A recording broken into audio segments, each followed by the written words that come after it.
Hello students, I am Sia Ashta Rizwani from HR Institute of Studies. Today we'll be continuing chapter number 5 of SS for Standard 6 student, the path to the inner peace, जिसमें हम गौतम बुद्धा और मतलब इन हम Buddhism और Jainism के बारे में पढ़ने वाले हैं। अपन ने बुद्धिज्म स्टार्ट किया था, अपन ने गौतम बुद्धा के बारे में पढ़ा था, उन्होंने कब एनलाइटनमेंट अचीव किया वो पढ़ा था। क्लियर? अब हम गौतम बुद्धा की कुछ प्रीचिंग्स के बारे में पढ़ने वाले। Clear? Just a minute. Okay, तो जैसे गौतम बुद्धा ने एनलाइटनमेंट अचीव किया, उसके बाद गौतम बुद्धा सारनाथ गए। जब गौतम बुद्धा सारनाथ गए तब वहां पे उनको अपने 5 ब्राह्मण फ्रेंड्स मिले। तब क्या हुआ? वहां पे उनको अपने 5 ब्राह्मण फ्रेंड्स मिले। जब वो अपने 5 ब्राह्मण फ्रेंड्स से मिले तब फर्स्ट टाइम वो 5 ब्राह्मण फ्रेंड्स को उन्होंने अपनी प्रीचिंग दी सारनाथ में। मतलब गौतम बुद्धा ने सबसे पहले जो प्रीचिंग दी वो कहाँ पे दी थी? वो सारनाथ में दी थी। ठीक है, और किसको प्रीचिंग दी थी? अपने 5 ब्राह्मण फ्रेंड्स को जो उनको वहां पे मिले थे। क्लियर? और ये जो उनकी प्रीचिंग थी, जो उन्होंने अपने 5 ब्राह्मण फ्रेंड्स को दी थी, उसको जस्ट अ मिनट, उसको बोलते हैं धम्माचक परवंतम। ठीक है, धम्माचक परवंतम। ओके, इसकी स्पेलिंग लर्न करके रखना। ओके, सो बेसिकली अभी तक अपन ने ये पढ़ा कि जब गौतम बुद्धा ने एनलाइटनमेंट अचीव की, उसके बाद गौतम बुद्धा गए सारनाथ में। जब वो सारनाथ गए, वहां पे उनको अपने कुछ 5 ब्राह्मण फ्रेंड्स मिले।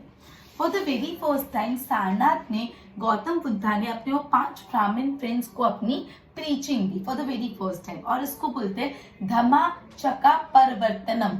क्लियर? ये स्पेलिंग अच्छे से देख लेना। ये जो उनका सरमन था, जो उनका सत्संग था, जो उनका सरमन था, वो बहुत सिंपल सा सरमन था। और उसमें ये बताया गया था कि कैसे आप वर्ल्ड में जो मिजरीज है उनसे दूर निकल सकते हैं। How can you get rid of the miseries of the world. ये जो वर्ल्ड में मिजरीज है, जो तकलीफें हैं, उससे कैसे निकल सकते हैं। इस चीज के उन्होंने 4 आर्य ट्रुथ, 4 आर्य ट्रुथ बताया। क्या? अब पढ़ते कौन से 4 आर्य ट्रुथ थे। Before that one more time students, after achieving enlightenment, Gautam Buddha went to Sarnath, and when he reached Sarnath, he met his 5 Brahmin friends, and for the very first time at Sarnath, Gautam Buddha gave his preaching. So, if it is asked, where did Gautam Buddha preach for the first time? So, it is Sarnath. And if it is asked, whom did Gautam Buddha preach for the first time? Then 5 Brahmin friends of Gautam Buddha. And this particular event is known as Dhammachakra Parvatanam. Clear?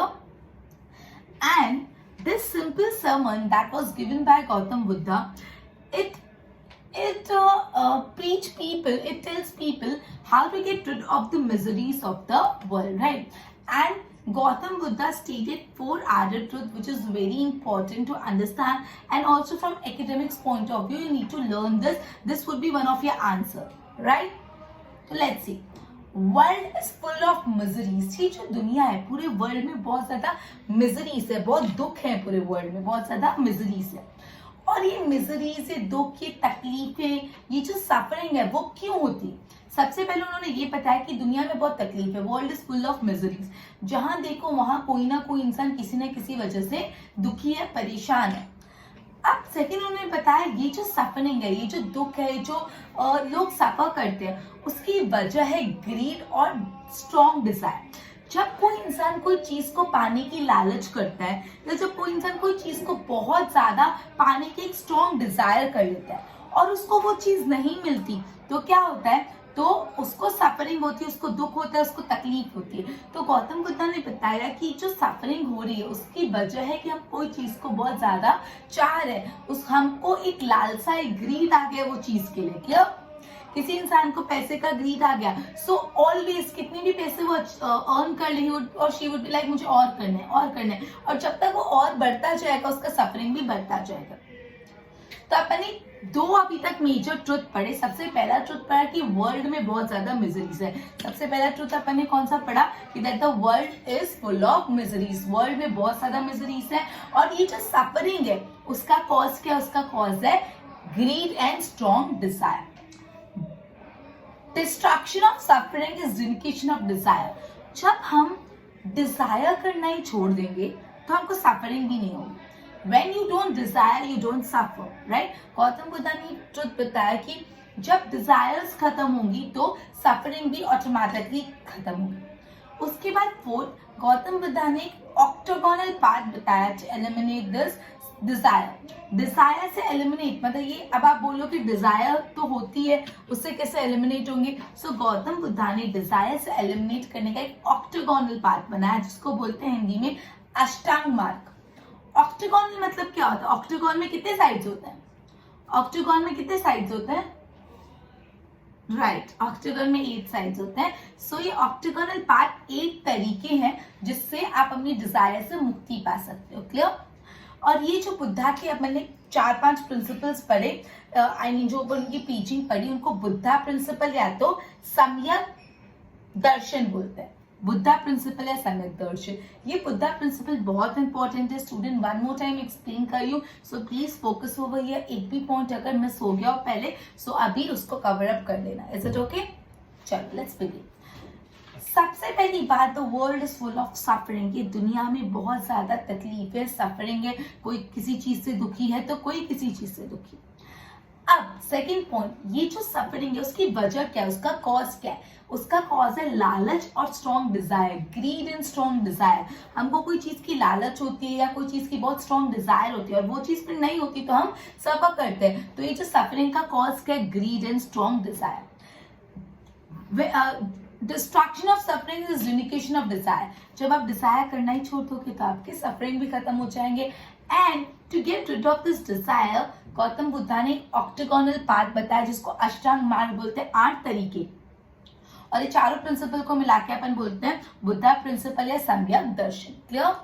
The world is full of suffering, the cause of the suffering is greed और strong desire, destruction of desire is renunciation of the world, and adaptation of the octagonal path या अष्टांग मार्ग for getting rid of the desire. Clear? अभी मैं बोल रही सम्यक, तो सम्यक दर्शन में सम्यक मतलब क्या होता है? सम्यक एक संस्कृत वर्ड। ओके, सो सम्यक मैंने आपको बताया, सम्यक क्या होता है? Is derived from a Sanskrit word जिसका मतलब होता है प्रॉपर्ली, मतलब अलग अलग चीजों को प्रॉपर्ली करना था, एक thing that you need to do properly, जिसको बोलते हैं सम्यक दर्शन। देखो आपकी टेक्स्ट बुक में एज यू कैन सी सम्यक नो दिस में आप देखो, सम्यक साइट, सम्यक रिजॉल्व, सम्यक स्पीच, सम्यक डीड, सम्यक अर्निंग, सम्यक एक्साइज, सम्यक मेमोरी, सम्यक समृद्धि। ठीक है, तो सम्यक के 8 सम्यक है। एंड देखो आगे लिखा है सम्यक एक संस्कृत वर्ड से डिराइव हुआ जिसका मतलब क्या होता है? जिसका मतलब होता है properly. Is it clear students? ठीक है, तो सम्यक साइट मतलब प्रॉपर्ली देखो, सम्यक रिजॉल्व, रिजॉल्व प्रॉपर्ली करो, सम्यक स्पीच बोलो प्रॉपर्ली, सम्यक डीड कर्म अच्छे करो प्रॉपर्ली करो, सम्यक अर्निंग अर्निंग प्रॉपर्ली करो, सम्यक एक्सरसाइज करो, सम्यक मेमोरी, सम्यक समाधि। ये 4 सम्यक और ये 8 सम्यक है जो ऑक्टागोनल पाथ है। क्लियर? ओके, नाउ नेक्स्ट हम पढ़ने वाले Buddha as a reformer. Clear? Buddha was a great religious and social reformer. Buddha बहुत बड़े सोशल रिफॉर्मर थे as well as religious reformer थे। उन्होंने सोसाइटी में बहुत सारा चेंजेस लाए, बहुत ज्यादा रिफॉर्म्स लाए। उन्होंने अपनी पूरी लाइफ ये चीज पे वर्क की कि जो भी सोसाइटी में पॉल्यूटेंट्स है उसको हटा पाए। पॉल्यूटेंट मतलब जो खराब प्रैक्टिसेस सोसाइटी में चल रहे उसको हटा पाए। ठीक है, ही हैड मेनी डिसिपल्स, उनके काफी ज्यादा डिसिपल्स थे, मतलब काफी लोग उनको फॉलो करते थे। काफी किंग्स ने भी उनके बिहेवियर से वो एनकरेज और ह्यूमन रिलीजन, मतलब best religion is human religion, humanity को अडॉप्ट किया। क्लियर? सो अपन पढ़ रहे बुद्धा एज अ रिफॉर्मर। तो सबसे पहले अपन ने ये पढ़ा कि जो गौतम बुद्ध थे वो बहुत ही बड़े social as well as religious reformers थे। ठीक है, गौतम बुद्ध ने अपनी इंटायर लाइफ किस चीज में हार्डवर्क करके निकाली, किस चीज में डोनेट की, किस चीज में डिवोट की, कि उनको सोसाइटी से पॉल्यूटेंट निकाले। Pollutant means not literally pollutant, pollutant मतलब जो सोसाइटी में एविल प्रैक्टिसेस चल रही है वो। गौतम बुद्ध के काफी सारे डिसिपल्स थे। क्लियर? काफी किंग्स एनकरेज हुए थे गौतम बुद्ध की। Okay, so Gautam Buddha as a reformer, Gautam Buddha was a great social as well as religious reformer. अब देखो कौन से रिफॉर्म्स उन्होंने लाए। तो first one is denial of a God and soul. मतलब गौतम बुद्धा गॉड और सोल को डिनाई करते थे, मतलब भगवान और सोल इसमें नहीं मानते थे। वो बोलते थे and he give importance to karmanism. ठीक, कर्मनिज्म उनके हिसाब से इफ देयर वाज गॉड, उनके हिसाब से अगर भगवान होते so God sorrow would not have been there. वो बोलते थे कि अगर भगवान है तो ये जो दुख है इस दुनिया में, जो तकलीफें हैं, जो सोरोज है, वो भी नहीं होते। Instead of indulging in welfare of soul, one should live in a virtuous life in the present. उन्होंने बोला अपनी सोल का वेलफेयर करो, इससे अच्छा आज प्रेजेंट में वर्च्यूफुल लाइफ, जो वर्च्यूज वाली लाइफ जो। तो सबसे पहला जो प्रिंसिपल था गौतम बुद्ध का वो था denial of God and soul, मतलब वो गॉड और सोल को डिनाई करते थे। वो बोलते थे अगर गॉड एक्चुअली है तो ये वर्ल्ड में जो इतनी तकलीफें, इतने सौरे है, वो भी नहीं होता। वो बोलते थे इंस्टेड अपने सोल का वेलफेयर करो, उससे अच्छा आप अभी प्रेजेंट में एक वर्च्यूअस लाइफ, जो वर्चुअल मतलब life full of virtues. Clear. उन्होंने सेकंड जो प्रिंसिपल दिया वो अपोजिशन ऑफ रिचुअल्स। वो बोलते थे जो हिंदुइज्म में अलग अलग रिचुअल्स परफॉर्म करते हैं, जो यज्ञस परफॉर्म होते हैं, और यज्ञ में जो एनिमल्स का सैक्रिफाइस होता है वो बिल्कुल गलत है। ठीक है। गौतम बुद्ध बोलते थे जो हिंदुइज्म जो बड़े बड़े यज्ञ होते हैं, बड़े बड़े सैक्रिफाइसेस होते हैं, बड़े बड़े रिचुअल्स होते हैं, सैक्रिफाइसेस में जो एनिमल दान होता है, ठीक है, एनिमल का सैक्रिफाइस होता है, सॉरी, वो गलत है। उन्होंने बोला सबसे ज्यादा किस चीज का वैल्यू है, नॉन वायलेंस, मतलब सबसे इंपॉर्टेंट है आप किसी को मार नहीं सकते, नॉन वायलेंस सबसे हाईएस्ट वैल्यू का है। सो एनिमल्स को मार के उनको सैक्रिफाइस करके यज्ञ परफॉर्म करना सही नहीं है, ऐसा गौतम बुद्ध मानते थे। उन्होंने बोला the greatest duty of all the human being is to treat the animals non violently. उन्होंने बोला कोई भी ह्यूमन बीइंग की सबसे इंपॉर्टेंट ड्यूटी, उसकी सबसे इंपॉर्टेंट ड्यूटी ये कि सारे एनिमल्स को अच्छे से ट्रीट करो, नॉन वायलेंटली ट्रीट करो, मतलब एनिमल्स को मत मारो, एनिमल्स को इक्वल लव एंड कंपैशन के साथ ट्रीटमेंट दो। क्लियर। सो गौतम बुद्ध ने इस वजह से रिचुअल्स का अपोजिशन किया। उन्होंने बोला जो बड़े बड़े यज्ञ होते हैं, बड़े बड़े रिचुअल्स होते हैं, वो कोई काम के नहीं है। ठीक है। उनके हिसाब से होता था जो रिचुअल्स है, जो यज्ञ है जिसमें एनिमल्स का सैक्रिफाइस होता है, वो बिल्कुल सही नहीं, बिकॉज अगर हम एनिमल का सैक्रिफाइस करें, मतलब एनिमल्स को मार रहे हैं, तो ये वायलेंस है, और उनके हिसाब से वायलेंस सबसे बुरा था। और सबसे हाईएस्ट वैल्यू की कौन सी चीज है, नॉन वायलेंस। वो मानते थे हर इंसान की ड्यूटी है कि सारे एनिमल को आप अच्छे से नॉन वायलेंटली ट्रीट करो, उनको मत मारो। क्लियर। उनका सेकंड प्रिंसिपल था अपोजिशन ऑफ रिचुअल्स, की जो रिचुअल्स है उनको अपोज करो। Third opposition of discrimination high and लो। ये जो ऊंचा और नीचा डिस्क्रिप्शन है कि ये हाई क्लास से बिलोंग करता है, ये लो कास्ट से बिलोंग करता है, वो जो भेदभाव है उनमें वो नहीं मानते थे। वो बोलते थे उस टाइम पे हिंदुइज्म 4 वर्णास में डिवाइडेड था। आपको पता होगा ब्राह्मण्स, क्षत्रियास, वैश्यास एंड शूद्रास, मतलब हिंदुइज्म 4 पार्ट में, 4 वर्णास में डिवाइडेड था, 4 क्लासेस में डिवाइडेड था। First one was Brahman, second Kshatriya, third Vaishya and the fourth one was Shudra. Clear. Gautam Buddha varna system को पूरा का पूरा अपोज करते थे। गौतम बुद्ध क्या करते थे, पूरे के पूरे वर्णा सिस्टम को अपोज करते थे। उन्होंने बोला अगर कोई इंसान एक हाई फैमिली में बॉर्न हुआ है, डजंट मीन ही और शी इज ग्रेट। अगर कोई ह्यूमन बीइंग एक सबसे हाई क्लास ब्राह्मण में बॉर्न हुआ है, क्लियर, तो डजंट मीन वो महान है। जस्ट बर्थ प्रिविलेज किसी को नहीं मिल सकती, जस्ट बिकॉज वो कोई पर्टिकुलर फैमिली में बॉर्न हुआ है जिसकी प्रिविलेजेस ज्यादा, डजंट मीन कि वो ग्रेट है। Clear. He became great by deeds. कोई भी इंसान महान अपने कर्मों से बनता है, ना कि किस फैमिली में वो बॉर्न हुआ है। क्लियर। बाय कंसाइंस, खुद की कंसाइंस से वो ग्रेट बनता है। By following the path of truth and non violence, जब वो सत्य का और अहिंसा का पाथ फॉलो करता है, ट्रूथ मतलब सत्य, अहिंसा मतलब किसी को मारने का नहीं, वायलेंस नहीं करने का, तब वो महान बनता है। He oppose the discrimination of high and low prevailing in society. जो सोसाइटी में हाई और लो का डिस्क्रिमिनेशन है उनको वो बिल्कुल नहीं मानते थे, अपोज करते थे। तो थर्ड उनका प्रिंसिपल था opposition of discrimination between high and low.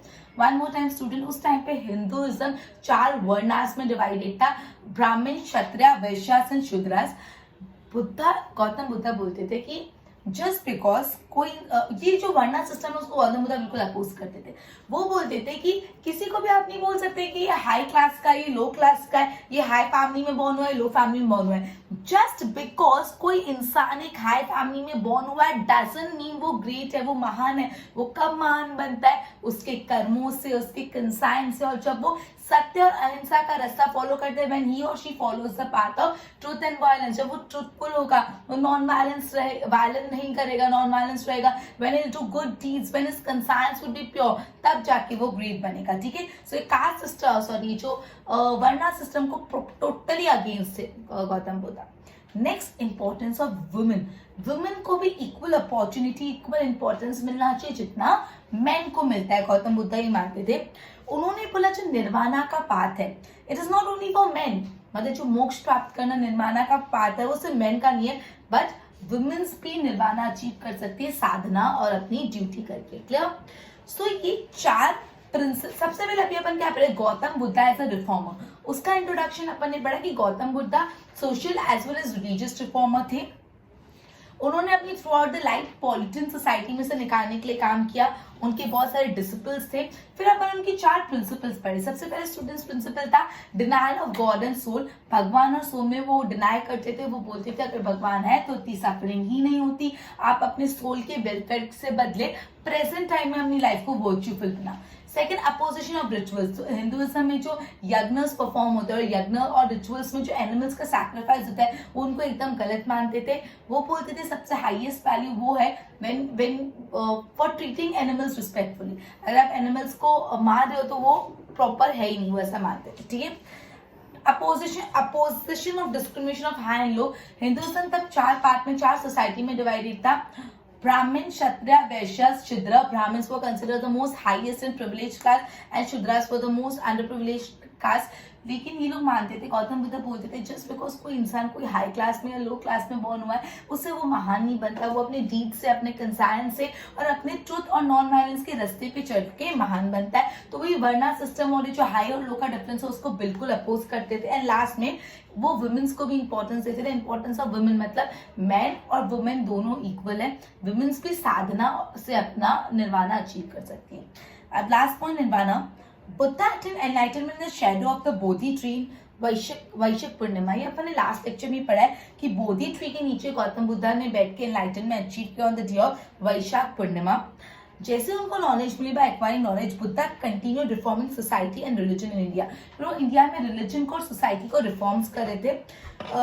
Giving preaching of truth and non violence, oppose eating non vegetarian food. वो नॉन वायलेंस की और सत्य की प्रीचिंग देते थे और वो नॉन वेजिटेरियन फूड खाने को बिल्कुल ही मना करते थे। और ये जो कास्ट डिस्क्रिमिनेशन है हाई और लो, उसका भी डिस्क्रिमिनेशन एकदम मना करते थे। मतलब he preached people to follow the path of non-violence and truth, and then he opposed eating non-vegetarian food and opposed the discrimination between high and low class. जब वो 80 years को हुए तो उनको निर्वाणा अचीव हुआ एट कुशीनारा। ठीक है, कुशीनारा। अगर आपको 1 मार्क में पूछे कहाँ उनको निर्वाणा अचीव हुआ तो कुशीनारा में। But his ideas and religion आज भी पूरे वर्ल्ड में अलाइव है। Clear? Okay, students, so Gautam Buddha as a reformer, he was a reformer. 4 principles given by him. First one is narrow God and soul. Second one is opposition of rituals. Third is opposition of discrimination between high and low class. And last one is importance of women's. Clear? So students, just a minute. अपन ने गौतम बुद्धा की preaching के बारे में पढ़ा, उन्होंने जो 4 truth बताया उसके बारे में पढ़ा और Gautam Buddha as a reformer करा, मतलब गौतम बुद्धा का पूरा कंसेप्ट कंप्लीट। नेक्स्ट लेक्चर में अपन महावीर स्वामी के बारे में पढ़ेंगे। बिफोर दैट आई होप आपने लेक्चर को बहुत ही अच्छे से सुना होगा and you might have got each and every point clear. So now let's test कि आपको कितना समझ आया कितना नहीं। So as you all know our daily virtue what we'll do, मैं आपसे 5 सवाल पूछूंगी and 3 seconds में आपको उसका जवाब देना है। Whenever I ask you question I'll give you 3 seconds and students mind में सोच, और अगर आपको आंसर्स आए so well done students, बहुत अच्छे से पढ़ा, और नहीं आ रहे तो you need to review the video. Clear? Okay, so the first question that I'm gonna ask is just a minute, give me a minute. Gautam Buddha preached people to adopt the dash mark to eliminate the desire. Gautam Buddha preached people to adopt a dash mark to eliminate desire. कौन सा मार्ग अपनाना चाहिए? Your time ends in 3, 2, 1. And students, the answer is yes, it is Ashtang mark. That is octagonal path जो मैंने आपको बताया था. Next, the 4th truth explained by Buddha is known as dash. The 4th truth explained by Gautam Buddha are known as dash. अब इसके 2 नाम है, आप दोनों में से आपको एक भी आए तो वेल डन और दूसरा लर्न कर लेना, और दोनों नहीं आए तो वीडियो रिव्यू करो, और दोनों ही आ गए तो well done. Clear? One more time students, I'm repeating the question. The 4th truth explained by Buddha are dash. And your time ends in 3, 2, 1. Yes, the answer is Buddhist principles, that was Samyak Darshan. Clear? Next answer, next question. What does the word Samyak mean? And your time ends in 3, 2, 1. The word Samyak means properly in Sanskrit. Okay. Fourth question. Where did Gautam Buddha attain Nirvana? Where did Gautam Buddha attain Nirvana? And your time ends in 3, 2, 1. And a very easy answer, Kushinara. Clear? Last question. Just a minute, give me a minute.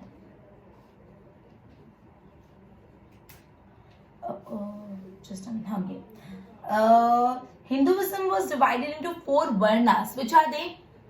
And the time ends in 3, 2, 1. A very simple answer. Answer is Brahmin, Kshatriya, Vaishyas and Shudras. Okay. So students, we would be ending our lecture by this, and we would be continuing with the topic of Mahavir Swami in our next session. Till then, goodbye.